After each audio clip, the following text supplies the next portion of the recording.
시카고의 추운 겨울날. 저는 또 한 번의 실망스러운 치료를 마치고 돌아오는 길이었습니다. 수많은 전문의들이 말했죠. 더 이상의 치료법이 없다고. 그리고 그날 친구가 추천한 동물치료. 솔직히 말하면 전개를 싫어했어요. 더군다나 한국의 토종견이라니. 그때의 저는 몰랐습니다. 그날의 방문이 우리 가족의 운명을 완전히 바꿔놓을 거라는 걸. 안녕하세요. 저는 에밀리라는 시카고에 사는 한 아이의 엄마입니다. 2015년 우리의 첫 아이 제이슨이 태어났을 때 모든 게 완벽해 보였죠. 아기 때의 제이슨은 다른 아기들처럼 울고 웃고 했어요. 생후 6개월까지는 모든 것이 정상적으로 보였죠. 하지만 점점 이상한 점들이 보이기 시작했어요. 다른 아기들처럼 옹알이를 하지 않았고 엄마, 아빠를 부르지도 않았어요. 안아주려 하면 계속 몸을 비틀며 거부했죠. 18개월이 되었을 때 소아과 의사 선생님께서 정밀 검사를 권하셨어요. 그리고 마침내 내려진 진단. 중증 자폐증. 그 순간 세상이 무너지는 것 같았습니다. 남편은 시카고 증권거래소의 트레이더였고 저는 대학에서 경제학을 가르치는 교수였어요. 우리는 늘 논리와 이성으로 살아왔던 사람들이었죠. 그래서 처음엔 모든 걸 과학적으로 해결하려 했어요. 유명하다는 병원은 모두 찾아다녔죠. 행동치료, 언어치료, 감각통합치료. 모든 치료를 시도했어요. 하지만 제이슨은 점점 더 자기만의 세계로 들어가고 있었어요. 매일 아침은 전쟁이었어요. 같은 옷만 입으려 했고 같은 시리얼만 먹으려 했죠. 파란색 그릇이 아니면 절대 먹지 않았어요. 매일 아침 똑같은 루틴을 지켜야만 했죠. 조금이라도 달라지면 제이슨은 바닥에 주저앉아 머리를 바닥에 찍기 시작했어요. 멈추게 할 수가 없었죠. 쇼핑몰에서도 갑자기 바닥에 주저앉아 귀를 막고 비명을 지르기 시작했어요. 사람들의 시선은 마치 칼날 같았죠. 애 교육을 제대로 시키지 못하나 봐. 저런 아이는 집에서 돌봐야지. 그런 말들이 들려올 때마다 가슴이 무너져 내렸어요. 밤에도 편히 잘 수 없었어요. 제이슨은 새벽에 갑자기 깨어나 패닉 상태가 되곤 했거든요. 그럴 때마다 남편과 저는 서로를 탓했어요. 당신이 임신했을 때 너무 스트레스를 받아서. 당신 가족력에 이런 게 있었던 거 아니야? 우리 부부는 점점 멀어져 갔어요. 제이슨의 첫 학교 생활은 딱 3시간으로 끝났어요. 그날도 잊을 수가 없네요. 아침부터 설레는 마음으로 새 책가방을 메고 제이슨의 작은 손을 잡고 학교로 향했죠. 다른 부모님들처럼 저도 꿈에 부풀어 있었어요. 이제 좋아질 거야. 그렇게 믿었죠. 하지만 교실에 들어서는 순간 형광등 불빛과 아이들의 왁자지껄한 소리에 제이슨은 순간 얼어붙었어요. 선생님이 아이들에게 자기소개를 시키는 순간 제이슨은 창가로 달려가 커튼을 온통 휘감고 몸을 숨겼어요. 아이들은 웃었고 선생님은 당황했고 저는 그저 거기 서서 울고 있는 제 아이를 바라볼 수밖에 없었죠. 두 번째 학교에서는 3주. 특수학급이 있는 학교였어요. 점심시간이 시작되면 학교에서 연락이 왔어요. 급식실의 소음, 식판 부딪히는 소리, 아이들의 웃음소리. 제이슨에겐 그 모든 것이 고통이었던 거예요. 결국 탈진으로 응급실에 실려갔죠. 세 번째 학교에선 미술 시간에 있었던 일이에요. 다른 아이들은 모두 선생님 말씀대로 그림을 그렸는데 제이슨은 4시간 동안 빨간 크레파스 하나로 멈추지 않고 같은 동그라미만 그렸어요. 선생님이 다른 색을 권하면 극심한 거부 반응을 보였죠. 그날도 결국 조퇴를 했어요. 네 번째 학교는 가장 힘들었어요. 우연히 날아온 농구공이 제이슨의 머리를 스쳤는데 그날 이후로 제이슨은 완전히 달라졌어요. 소리만 들어도 몸을 웅크리고 학교 근처만 가도 온몸을 떨기 시작했죠. 3개월 동안의 등교 거부, 결국 그 학교도 포기해야 했어요. 지금의 학교는 5번째예요. 매일 아침 등교 시간에 학교 앞에서 1시간씩 설득해야 해요. 차 안에서 안전벨트를 풀지 않으려 하고 때론 차 밑으로 들어가 나오지 않으려 하죠. 어떤 날은 아예 집 밖을 나서지 못할 때도 있어요. 수업 시간에도 항상 보조교사 선생님이 곁에 있어야 하고 쉬는 시간이면 도서관 구석에 숨어 지내죠. 입학한 지 6개월이 지났는데도 아직 한 명의 친구도 사귀지 못했어요. 매일 밤 일기를 쓰면서 생각했죠. 이게 언제까지 계속될까? 우리 아이는 영원히 혼자일까? 그런 생각에 잠 못 이루는 날들이 계속됐어요. 7년이란 시간 동안 우리는 할 수 있는 모든 것을 시도했어요. 미국 내 유명한 자폐증 전문의는 모두 찾아갔죠. 한번 진료받으려면 6개월을 기다려야 했어요. 대학병원, 연구소, 치료센터. 셀 수도 없이 많은 곳을 전전했죠. 새로운 치료법이 나왔다는 소식만 들리면 전국 어디든 달려갔어요. 약도 수없이 많이 바꿔보았죠. 부작용으로 제이슨이 힘들어할 때마다 제 가슴도 무너져 내렸어요. 남편은 점점 지쳐갔고 저는 연구실에서 눈물만 흘렸죠. 우리의 결혼 생활도 위태로워졌어요. 서로 말도 없이 그저 한숨만 쉬는 날들. 제이슨의 치료비로 저축은 바닥이 났고 집에는 먹지 않는 약들만 쌓여갔어요. 그러던 어느 날 제 동료 교수가 보내준 한 논문이 자폐 아동과 동물의 교감에 관한 연구였어요. 처음엔 그저 스쳐 지나가는 많은 논문 중 하나라고 생각했죠. 하지만 그날 밤 잠들지 못하고 그 논문을 읽어보았어요. 신기하게도 마음이 끌렸어요. 동료는 시카고 교회에 새로 문을 연 치료센터를 추천했죠. 한국에서 온 특별한 치료견들이 있다고. 솔직히 말하면 그때도 별로 기대하지 않았어요. 특히 계란이. 저는 한 번도 반려동물을 키워본 적도 없었고 알레르기도 있었거든요. 남편도 반대했어요. 또 돈 낭비하자는 거야? 하지만 더는 잃을 게 없었어요. 지푸라기라도 잡는 심정으로 센터를 찾아갔죠. 그리고 그날 우리는 하늘이를 만났습니다. 처음 센터에 들어섰을 때 모든 게 낯설었어요. 개들이 짖는 소리, 다른 아이들의 웃음소리.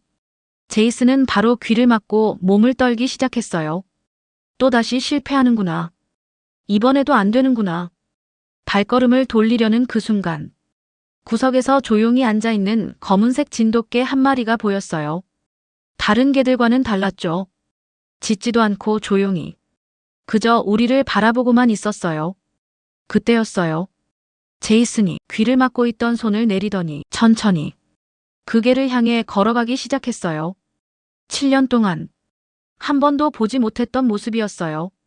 하늘이는 마치 제이슨을 기다렸다는 듯 그저 조용히 앉아서 제이슨이 다가가는 걸 기다려 주었죠. 하늘이가 우리 집에 온 첫날 많이 걱정됐어요. 집안이 엉망이 될까봐. 제이슨이 더 불안해질까봐.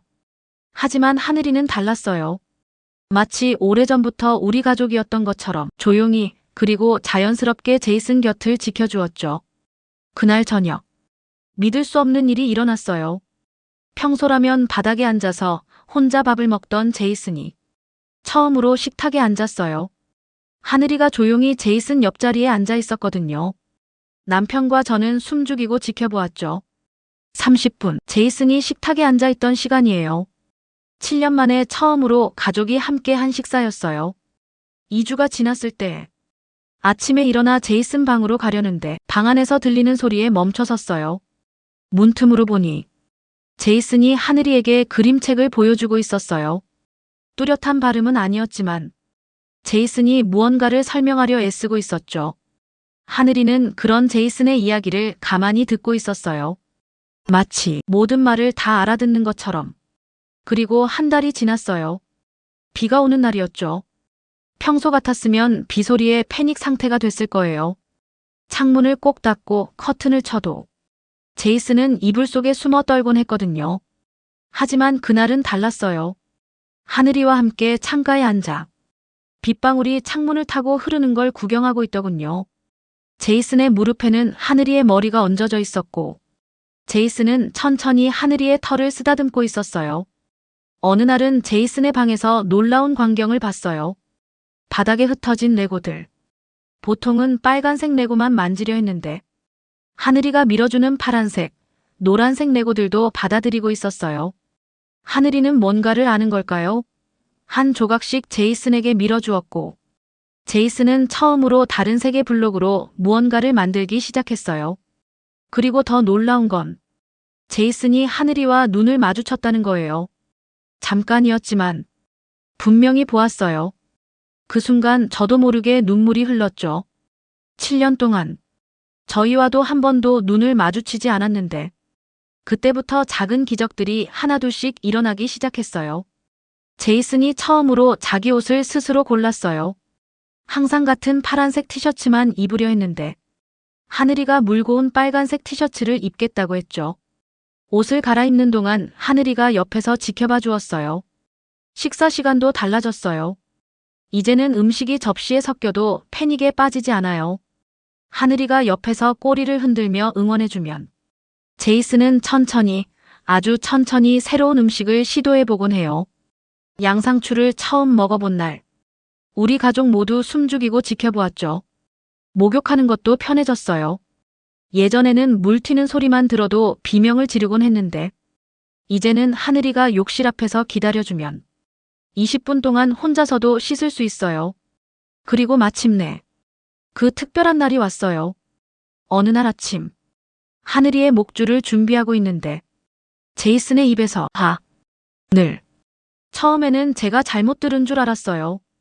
8년 동안 단 한마디도 하지 않았던 제이슨이 늘 산책. 이번에는 두 단어를 이었어요. 저는 그 자리에서 주저앉아 울었어요. 하늘이는 제 옆으로 와서 부드럽게 제 손을 핥아주었죠. 마치 괜찮아요. 이제 시작이에요라고 말하는 것처럼. 그날 이후로 제이슨의 말문이 조금씩 열리기 시작했어요. 물, 밥, 책. 하루에 한 단어씩. 천천히 모든 단어들이 완벽하진 않았지만 제이슨이 세상과 소통하려 노력하는 모습에 우리 가족은 매일매일 감동받았어요. 제이슨의 그림도 달라지기 시작했어요. 이제는 동그라미만 그리지 않아요. 하늘이의 모습, 구름, 나무. 비록 서툴지만 제이슨만의 세상이 그림 속에 펼쳐지기 시작했어요. 특히 하늘이를 그릴 때면 제이슨의 입가에 작은 미소가 번져요.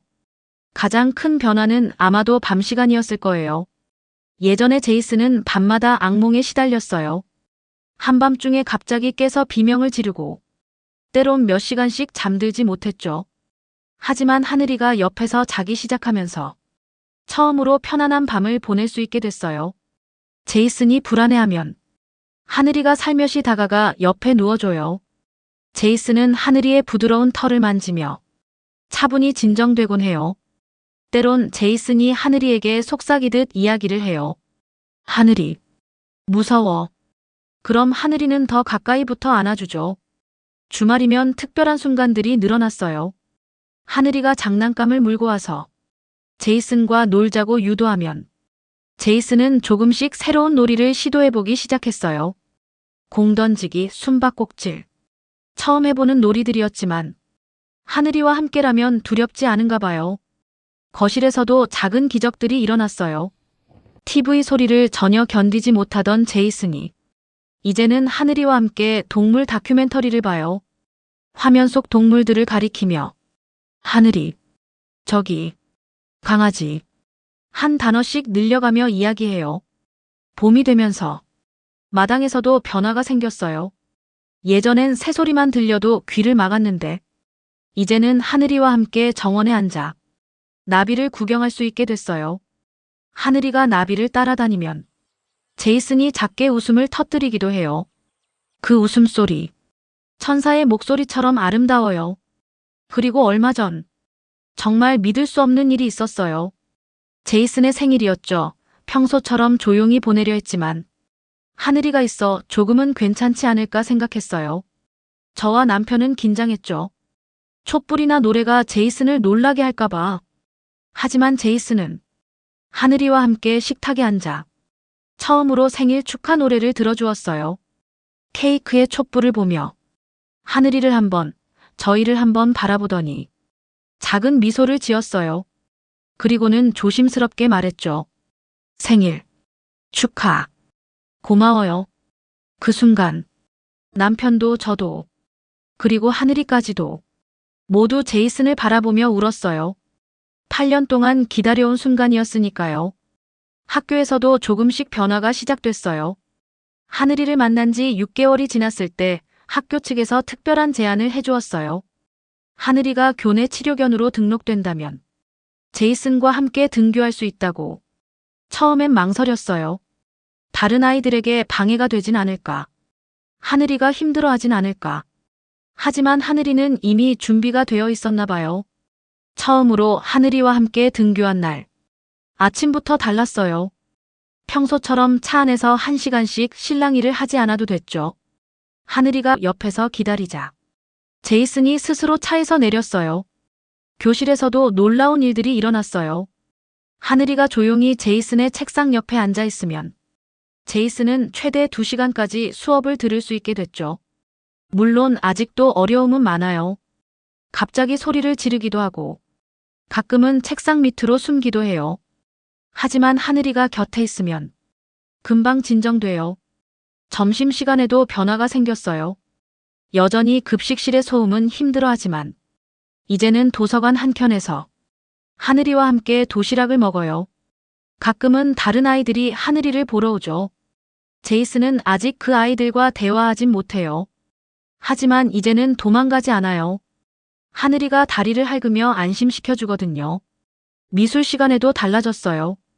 여전히 빨간색을 좋아하지만 이제는 하늘이의 모습을 그리기 시작했어요. 검은색 크레파스로 하늘이를 그리고 파란색으로 하늘을 그리고 노란색으로 해님도 그려요. 선생님께서 그러시더군요. 제이슨의 첫 완성작이라고. 물론 매일매일이 진전은 아니에요. 어떤 날은 다시 처음으로 돌아간 것 같기도 해요. 하지만 이제는 달라요. 힘든 순간이 와도 하늘이가 있어 견딜 수 있어요. 무엇보다 제이슨의 눈빛이 달라졌어요. 예전의 공허한 눈빛이 아닌 작지만 희망이 담긴 눈빛을 보여요. 요즘은 이런 생각이 들어요. 우리가 제이슨을 이해하려 너무 애쓴 것은 아닐까. 그저 제이슨의 속도를 기다려주고 제이슨의 방식을 인정해주는 것. 하늘이는 그걸 본능적으로 알고 있었나 봐요. 치료사 선생님이 그러시더군요. 하늘이와 제이슨은 서로의 언어를 만들어냈다고. 말이 아니어도 눈빛으로, 몸짓으로, 마음으로 그들만의 특별한 대화를 나누고 있다고. 이제는 알 것 같아요. 사랑하는 방법에는 정해진 방식이 없다는 걸. 때론 말보다 침묵이, 이해보다 그저 함께 있어주는 것이 더 큰 위로가 될 수 있다는 걸. 하늘이를 만난 후 저는 진돗개에 대해 더 알아보기 시작했어요. 1000년이 넘는 시간 동안 한국의 역사와 함께 해온 개라고 해요. 그런데 하늘이를 지켜보면서 왜 이 견종이 한국의 천연기념물로 지정됐는지 이해하게 됐어요. 하늘이의 눈빛은 달라요. 마치 사람의 눈을 보는 것 같은 깊이가 있죠. 제이슨의 기분이 좋지 않을 때 하늘이는 늘 먼저 알아요. 심지어 제이슨이 패닉 상태가 오기 전에 미리 알고 조치를 취하는 것 같았어요. 그저 본능만으로는 할 수 없는 행동들. 놀라웠던 건 하늘이가 제이슨의 스케줄을 완벽히 파악하고 있다는 거예요. 등교 시간이 되면 먼저 가방을 물어다 주고 귀가 시간이 되면 창가에서 기다리고 심지어 제이슨이 약을 먹어야 할 시간도 알아요. 약 먹는 시간이 되면 제이슨 옆에 가서 앉아 가만히 기다리곤 하죠. 다른 치료견들과도 달라요. 보통의 치료견들은 훈련을 통해 특정 행동을 하도록 배운다고 해요. 하지만 하늘이는 마치 타고난 것처럼 자연스럽게 제이슨을 케어해요. 그것도 제이슨만의 방식으로. 진돗개는 한 사람만을 주인으로 인정한다고 해요. 그런데 하늘이는 달랐어요. 제이슨을 첫째로 생각하면서도 우리 가족 모두와 특별한 유대감을 만들어냈어요.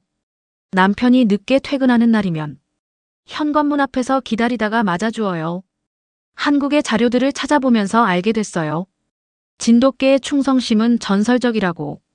실제로 주인을 찾아 수백 킬로미터를 달려온 이야기도 있더군요.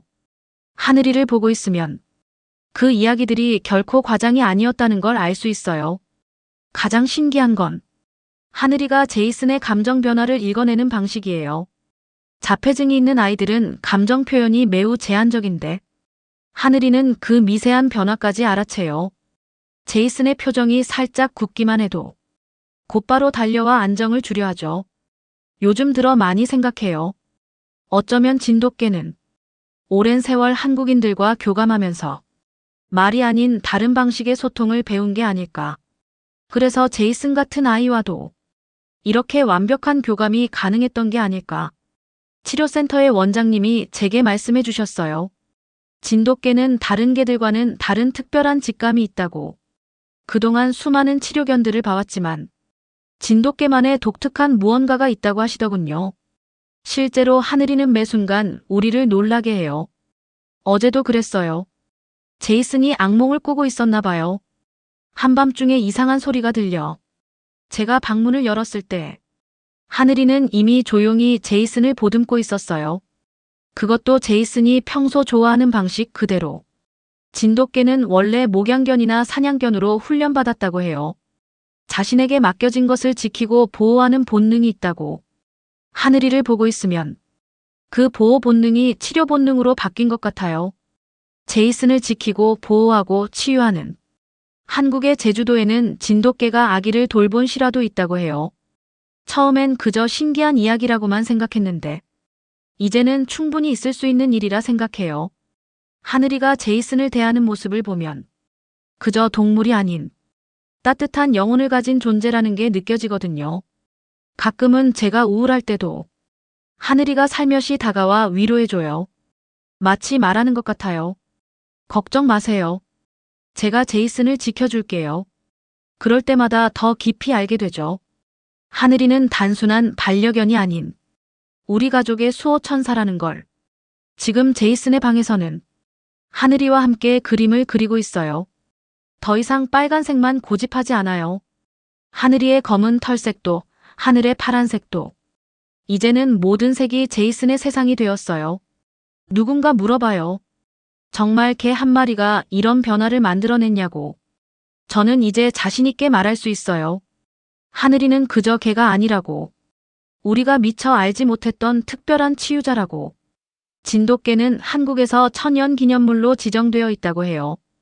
그만한 가치가 있다고 생각해요.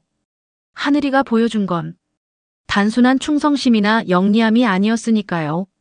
그건 마치 영혼의 교감이었어요. 이제 우리는 알아요. 완벽한 치유란 없다는 걸. 하지만 조금씩 나아질 수 있다는 걸.